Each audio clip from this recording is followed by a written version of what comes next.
নমস্কার, আমি সোমা। আমি আজ তোমাদের ক্লাস 10-এর কোষে দেখি 25 হাইট অ্যান্ড ডিস্টেন্সের এমসিকিউ থেকে শুরু করছি। তাহলে দেখো, ফার্স্ট এমসিকিউটা বলেছে 24-এর 1 নম্বর, যে মাঠের উপর একটি বিন্দু থেকে মোবাইলের টাওয়ারের চূড়ার উন্নতিকোণ 60 ডিগ্রি এবং টাওয়ারের গোড়া থেকে ওই বিন্দুর দূরত্ব হচ্ছে 10 মিটার। তাহলে টাওয়ারের উচ্চতা কত? আচ্ছা, এটা ধরো টাওয়ার বলেছে যে মাঠের উপর কোনো একটি বিন্দু থেকে, এটা মাঠের একটা বিন্দু থেকে টাওয়ারের চূড়ার উন্নতি কোণ বলে দিয়েছে আমাদের। এখানে একটা বিন্দু, উন্নতি কোণ বলেছে 60 ডিগ্রি, আর টাওয়ারের গোড়া থেকে বিন্দুটার দূরত্ব বলেছে 10 মিটার। তাহলে টাওয়ারের উচ্চতা কত? ABC। তাহলে এই কোণের সাপেক্ষে এটা কি লম্ব আর এটা ভূমি। তাহলে লম্ব আর ভূমি দিয়ে কি জানি? AB বাই, যেহেতু এটা MCQ তো সেই জন্য লেখার কিছু দরকার নেই এক্সট্রা। তো AB বাই BC মানে এত, আর এটা √3। তাহলে AB ইকুয়াল টু কত হচ্ছে? 10√3। তাহলে অ্যান্সার কত বেরোচ্ছে? টাওয়ারের উচ্চতা 10√3। তাহলে অপশন নাম্বার হচ্ছে বি। এবার দুই নাম্বার বলেছে যে ছবিটা দিয়ে দিয়েছে আমাদের। এখানে দেখো ছবিটা দিয়েছে, এটা 5, এটা 5√3, এটা হচ্ছে থিটা। তাহলে থিটার মানটা চেয়েছে। ঠিক আছে, যেহেতু এটা কোণ বলে দিয়েছে তাহলে এই কোণের সাপেক্ষে এটা কি? এটা হচ্ছে লম্ব। তাহলে লম্ব বাই ভূমি, তাহলে হচ্ছে 5/5√3 ইকুয়াল টু কত? tan theta. 5 কেটে যাচ্ছে, তাহলে হচ্ছে 1/√3 is equal to tan theta. 1/√3 কতর মান? tan কতর মান? tan 30 degree. তাহলে 30 degree is equal to tan theta. তাহলে থিটা ইজ ইকুয়াল টু কত হচ্ছে? 30 ডিগ্রি। তাহলে অপশন নাম্বার হচ্ছে এ অ্যান্সার। নেক্সট বলেছে যে 3তলা বাড়ির ছাদ থেকে মাটিতে পড়ে থাকা একটি বাক্সকে যত কোণে দেখলে বাড়ির উচ্চতা ও বাড়ি থেকে বাক্সটির দূরত্ব সমান হয় তা কত? আচ্ছা, বলেছে 3তলা বাড়ির ছাদ থেকে, ধরলাম একটা 3তলা বাড়ির ছাদ থেকে নিচে পড়ে থাকা একটা বাক্সকে আমি দেখছি, নিচের দিকে দেখছি, তার মানে অবনতি কোণে দেখছি। ঠিক আছে, তো বলেছে যে যত এসে দেখলে আমাদের বাড়িটার উচ্চতা আর বাড়ি থেকে বাক্সটির যে দূরত্ব সেটা সেম হয়, মানে এইটা এটা সেম বলেছে। AB আর BCটা same, AB equal to BC। তো আমি ধরে নিচ্ছি কোণটা হচ্ছে থিটা। তাহলে এই কোণের সাপেক্ষে এটা লম্ব, এটা ভূমি। তাহলে AB by BC is equal to কত? tan theta. তাহলে AB বাই BC এর জায়গায় কি লিখতে পারবো? AB tan theta. তাহলে 1 ইকুয়াল টু tan থিটা, তাহলে হচ্ছে কত? tan 45 degree is equal to tan theta. তাহলে অতএব থিটা ইকুয়াল টু কত? 45 ডিগ্রি। তাহলে অ্যান্সার হচ্ছে সি। এবার হচ্ছে 4 নম্বরে আসছে। 4 নম্বর বলেছে একটি টাওয়ারের উচ্চতা 100√3 মিটার আর টাওয়ারের পাদবিন্দু থেকে 100 মিটার দূরে একটি বিন্দু থেকে টাওয়ারের চূড়ার উন্নতি কোণটা কত হবে সেটা চেয়েছে। এখানে আবার সেম কোণ জিজ্ঞাসা করেছে। তো বলেছে টাওয়ারের উচ্চতা হচ্ছে 100√3 মিটার, টাওয়ারের পাদবিন্দু থেকে 100 মিটার দূরে যে বিন্দুটা আছে সেখান থেকে উন্নতি কোণটা কত হবে টাওয়ারের চূড়ার। তো উন্নতি কোণ ধরে নিলাম থিটা, এটা 100 বলেছিল। তাহলে 100√3 বাই কত? 100 ইকুয়াল টু tan থিটা, কারণ এই কোণের সাপেক্ষে এটা যেহেতু লম্ব তা 100 কেটে যাচ্ছে। √3 is equal to tan theta. তাহলে √3 মানে কত? tan 60 degree is equal to tan theta. তাহলে অতএব থিটা ইকুয়াল টু কত হচ্ছে? 60 ডিগ্রি। তো অপশন নাম্বার এখানে হচ্ছে সি। এবার নেক্সট 4 নাম্বার বলেছে একটি পোস্টের ভূমিতলে ছায়ার দৈর্ঘ্য পোস্টের উচ্চতার 3 গুণ যদি হয়। বলেছে ছায়ার দৈর্ঘ্য উচ্চতার 3 গুণ। ঠিক আছে, তো ধরি উচ্চতা ইকুয়াল টু x, এটা x ধরে নিচ্ছি। তাহলে ছায়ার দৈর্ঘ্য কত হবে? √3x। এটা হচ্ছে ABC নাম দিয়ে দিচ্ছি। তাহলে সূর্যের উন্নতি কোণটা কত? এটা থিটা ধরছি। এগুলো সেম ভাবে যায়। tan theta is equal to কত? x by √3x। তাহলে x এটা কেটে যাচ্ছে। tan theta equal two 1/√3। 1/√3 মানে কত? tan 30 ডিগ্রি, মানে tan theta equal to tan 30, মানে থিটা ইজ ইকুয়াল টু হচ্ছে 30 ডিগ্রি। তাহলে এখানে অপশন নাম্বার এ। এই হচ্ছে আমাদের এমসিকিউ শেষ হলো। এবার সত্য মিথ্যা দিয়েছে। সত্য মিথ্যা ফার্স্টেরটা বলেছে ত্রিভুজ ABC এর যদি বিটা 90 ডিগ্রি হয় তাহলে AB ইকুয়াল টু BC হয়, তাহলে সি কোণটা 60 ডিগ্রি হবে। দেখো একটু আগে করলাম আমি অঙ্কটা, এই অঙ্কটাই দিয়েছে। বলেছে ABC এর B 90 ডিগ্রি, AB আর BC সেম বলে দিয়েছে। তাহলে কোণ সিটা কত হয়েছে আমাদের? 45 হয়েছে। এই দুটো বাহু যদি সমান হয় তাহলে এই কোণটা অলওয়েজ 45ই হয়। তাহলে এই যে এটা যেটা করেছি এটা সেম অঙ্ক বি এর 1 নম্বরে করবে, তাহলে এটা মিথ্যা। বি এর 1 নাম্বারটা আমি আর করে দিচ্ছি না, একদম সেম অঙ্ক হবে। ওটা হচ্ছে 3 নাম্বার, এমসিকিউ 3-এরটাই বসে দেবে ওখানে। তাহলে বি এর 1 হচ্ছে মিথ্যা। এবার 2 নম্বরে আসছি। 2-এটা বলেছে পিকিউ একটি বাড়ির উচ্চতা আর কিউ আর হচ্ছে ভূমি। পিকিউ বাড়ির উচ্চতা আর কিউ আর হচ্ছে ভূমি। তো আমি ছবিটা এখানেই আঁকছি। আচ্ছা, আর বলেছে পি বিন্দু থেকে আর বিন্দুর অবনতি কোণ, পি বিন্দু থেকে আর বিন্দুর অবনতি কোণ এসপিআর, এটা হচ্ছে অবনতি কোণ বলেছে। তাহলে এসপিআর আর পি আর কিউটা সেম হবে, এসপিআর আর পি আর কিউটা সেম হবে অবশ্যই, কারণ অবনতি কোণ যেহেতু বলে দিয়েছে, এটা অবনতি কোণ মানে জেড আকৃতি হবে, সেখানে জেড আকৃতি হয়ে গেছে, তাহলে এটা হচ্ছে সত্য। আচ্ছা, এবার আমি শূন্যস্থানে আসি। শূন্যস্থানে ফার্স্ট অঙ্ক বলেছে সূর্যের উন্নতি কোণ যদি 30 ডিগ্রি থেকে 60 ডিগ্রি বৃদ্ধি পায় তবে পোস্টের ছায়ার দৈর্ঘ্য বৃদ্ধি পাবে না হ্রাস পাবে। দেখো এই অঙ্কগুলো করেছিলাম অনেকগুলো। 30 ডিগ্রি মানে এটা, আর 60 ডিগ্রি মানে কি এদিকে আসছে। ছায়া কোনটা? এটা তো যখন 30 ডিগ্রি হচ্ছে তখন ছায়া তো এতটা, আর যখন 60 ডিগ্রি হচ্ছে তখন ছায়া তো ছোট হয়ে যাচ্ছে, তাহলে এটা কি হ্রাস পাচ্ছে। এগুলো ছবি এঁকে করলেই হয়। সেকেন্ড নাম্বারটা বলেছে সূর্যের উন্নতি কোণ যদি 45 ডিগ্রি হয় তাহলে পোস্টের দৈর্ঘ্য আর ছায়া দৈর্ঘ্য কি হবে। একটু আগে বললাম আমি এই টাইপের অঙ্কটা। যদি থিটা হয় এটা, এটা যদি 45 ডিগ্রি হয় তাহলে বলেছে এইটা আর এটা কি হবে, অলওয়েজ সমানই হয়। ঠিক আছে, তো আমি এটা করে দেখাচ্ছি। দেখো AB by BC equal to কত, tan 45 ডিগ্রি। তো AB by BC equal to কত, 1, এবি ইকুয়াল টু কি বিসি। তাহলে পোস্টের দৈর্ঘ্য আর ছায়া দৈর্ঘ্য কি হবে, সমান হবে, শূন্যস্থানে বসবে সমান। 3 নম্বর। এবার 3 নম্বরটা বলেছে যে সূর্যের উন্নতি কোণ 45-এর ড্যাশ তখন ছায়ার দৈর্ঘ্য স্তম্ভের উচ্চতা থেকে, আচ্ছা যখন সূর্যের উন্নতি কোণ 45-এর ড্যাশ তখন ছায়ার দৈর্ঘ্য স্তম্ভের উচ্চতা থেকে কম। বলেছে যে ছায়ার দৈর্ঘ্যটা স্তম্ভের উচ্চতা থেকে কম হবে। ঠিক আছে, মানে ছায়ার দৈর্ঘ্যটা স্তম্ভের উচ্চতা থেকে কম হবে। তাহলে কি এরকম ভাবে যাচ্ছে এটা, তাহলে 45-এর থেকে কি হচ্ছে, যত বেশি হবে তত ছায়া দৈর্ঘ্য তো উঁচু হবে, তাই না? ছায়া দৈর্ঘ্য উঁচু হবে আর এদিকটা কি হবে, কমতে কমতে আসবে। তাহলে অপশন নাম্বার মানে ওখানে বসবে 45-এর বেশি। 45 মানে এদিকে যত করবো এটা জায়গাটা আরো ছোট হতে থাকবে, আর যত আমি এদিকে চাপিয়ে আনবো তত কি হবে, আস্তে আস্তে এই জিনিসটা উঁচু হবে। এই জিনিসটা চাপা মানে কি, এটা উঁচু হচ্ছে তখন, তার মানে 45-এর বেশি। এবার এগুলো হচ্ছে এমসিকিউ শূন্যস্থান, এগুলো শেষ হলো। নেক্সট আমি 25-এ আসছি। 25 নম্বর অঙ্কটা বলেছে একটি ঘুড়ির উন্নতি কোণ 60 ডিগ্রি আর সুতোর দৈর্ঘ্য হচ্ছে 20√3 মিটার। তাহলে ঘুড়িটি মাটি থেকে কত উঁচুতে আছে। দেখো এই টাইপের অঙ্ক অনেকগুলো করেছো। তো বলেছে যে সূর্যের উন্নতি কোণ 60 ডিগ্রি আর সুতোর দৈর্ঘ্য যেটা সেটা বলেছে 20√3 মিটার। তাহলে ঘুড়িটি মাটি থেকে কত উঁচুতে আছে, মানে এই ডিস্টেন্স চেয়েছে।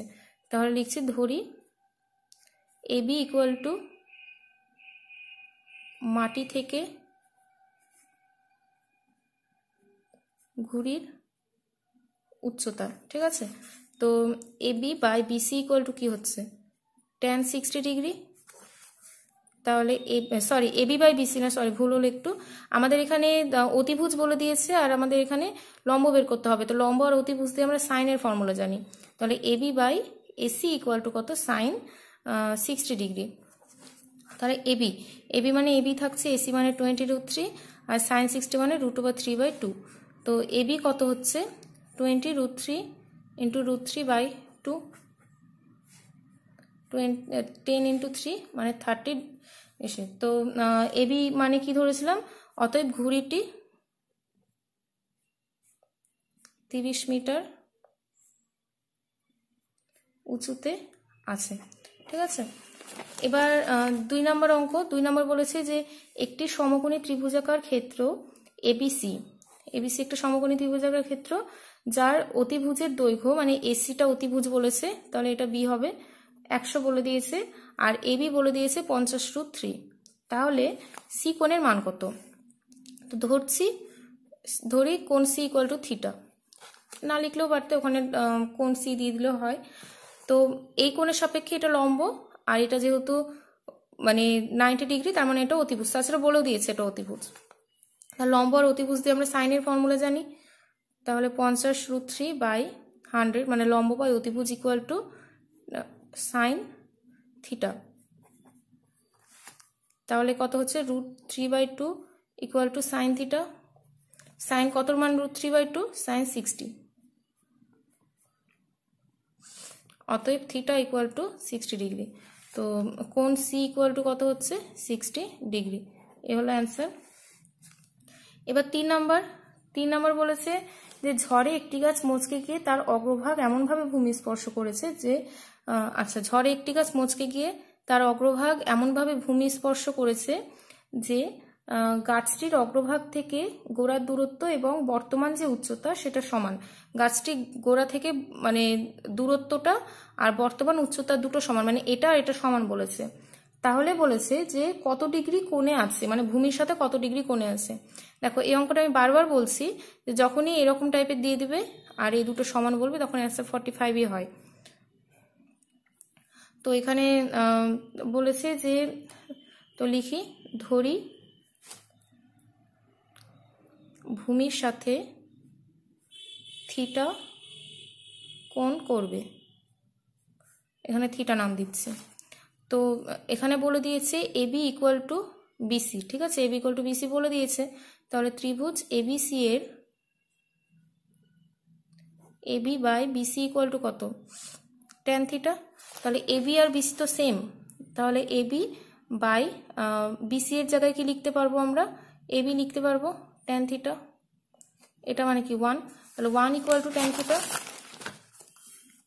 1 ইকুয়াল টু ট্যান থিটা। তাহলে tan 45 degree equal to tan theta. অতএব থিটা ইকুয়াল টু কত হচ্ছে? 45 ডিগ্রি। তো লিখে দেব যে অতএব অগ্রভাগ ভূমির সাথে 45 ডিগ্রি কোণ করে। নেক্সট আসছে 4 নম্বরে। 4 নম্বর বলেছে একটি সমকোণী ত্রিভুজ যার বিটা হচ্ছে 90 ডিগ্রি বলেছে, মানে এটা 90 ডিগ্রি বলে দিয়েছে, এটা এ এটা সি। তো আর বলে দিয়েছে এখানে যে এবি এর উপর ডি এমন একটা বিন্দু, যে কোনো জায়গায় একটা বিন্দু, তো আমি এখানে ধরে নিচ্ছি ডি এমন একটা বিন্দু যাতে কি হচ্ছে AB is to BC is to BD equal to কত বলে দিয়েছে? √3:1:1। তো এখানে আমি ডি লিখছি। আর বলেছে যে কোণ এসিডি, এই যে কোণটা তার মানটা বের করতে বলেছে। তো কোন এগুলো হচ্ছে আমাদের অনুপাতে বলে দিয়েছে, তো আমি এগুলো ফার্স্টে ধরে নিচ্ছি। যে ধরি AB equal to √3x, BC equal to x, আর বিডি ইকুয়াল টু কত? x। আচ্ছা, বিসি আর বিডি হচ্ছে সমান, যদিও আমার ছবিতে সমান হয়নি, তো বিসি আর বিডি সমান বলেছে। তো এটা যদি সমান হয় 45-এ হয়, কিন্তু ওটা আপনাদের করে দেখাতে হবে। তার আগে দেখবো এখানে আমাদের কি কি মানে সমকোণী ত্রিভুজ কি কি উৎপন্ন হয়েছে। দেখো এটা একটা ছোট আর একটা হচ্ছে বড়, মানে এই দুটোকে নিয়ে আমাদের কাজ করতে হবে। তো ফার্স্টে আমি ছোটটাকে নিয়ে কাজ করছি, যেহেতু ওখানে বোঝা যাচ্ছে বিডিসি এর বিডি বাই বিসি, মানে এই কোণের সাপেক্ষে নিচ্ছি, ঠিক আছে। BD by BC equal to কত? ট্যান এই কোণটা সাপেক্ষে নিচ্ছি, যেহেতু কিছু আমি ধরিনি, তো কোণটার নামই লিখে দেবো পুরো, ট্যান কোণ বিসিডি। এই যে কোণ বিসিডি পুরোটা লিখে দিলাম। তো বিডি মানে কত? এক্স, বিসি মানেও এক্স, ট্যান কোণ বিসিডি। তাহলে 1 ইকুয়াল টু ট্যান কোণ বিসিডি। 1 মানে কি? 1 মানে হচ্ছে ট্যান 45 ডিগ্রি। ট্যান ট্যান কেটে যাচ্ছে, তাহলে কোণ বিসিডি ইকুয়াল টু কত হচ্ছে? 45 ডিগ্রি। মানে এই যে কোণটা সেটা পেলাম 45 ডিগ্রি। এবার বড় ত্রিভুজটা আমরা বের করছি।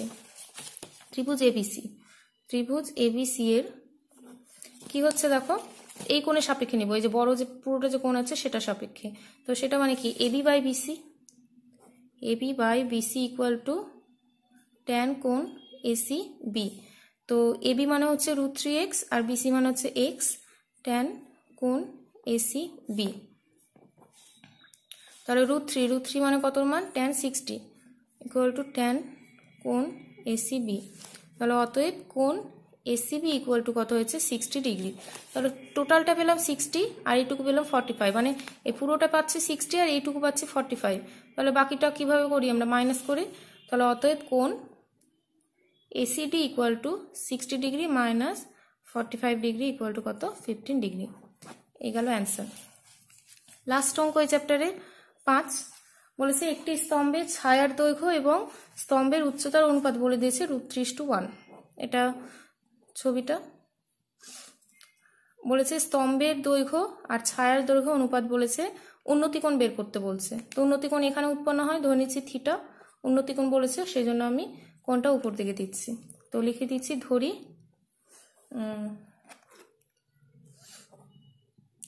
ধরি কোণ এসিবি ইকুয়াল টু কত থিটা। আর আমাদের এখানে বলে দিয়েছে যে ছায়ার দৈর্ঘ্য এবং স্তম্ভের উচ্চতার অনুপাত। এটা মানে ছায়ার দৈর্ঘ্য, এটা মানে কি স্তম্ভের উচ্চতা। তাহলে লিখছি, আচ্ছা এখানে আর ধরি লিখছি না। তো ছায়ার দৈর্ঘ্য মানে কি ধরেছি বিসি মানে কি ধরে নিচ্ছি আমরা √3x। আর স্তম্ভের উচ্চতা মানে কি এবি মানে ধরছি x। তো এই যে ত্রিভুজটা আছে ত্রিভুজ এবিসি এর কি হচ্ছে AB by BC equal to tan theta. তাহলে এবি মানে কত x আর বিসি মানে হচ্ছে √3x equal to tan theta. x কেটে যাচ্ছে, তাহলে 1/√3 মানে কি 1/√3 মানে হচ্ছে tan 30 ডিগ্রি tan থিটা। তাহলে থিটা ইকুয়াল টু কত হচ্ছে 30 ডিগ্রি। তো লাস্টে অ্যান্সার কি লিখবো, অতএব উন্নতি কোণ ইকুয়াল টু কত 30 ডিগ্রি। ঠিক আছে, এই হচ্ছে অ্যান্সার 30 ডিগ্রি। তো আমাদের 25 নম্বর চ্যাপ্টার পুরোটা কমপ্লিট হলো।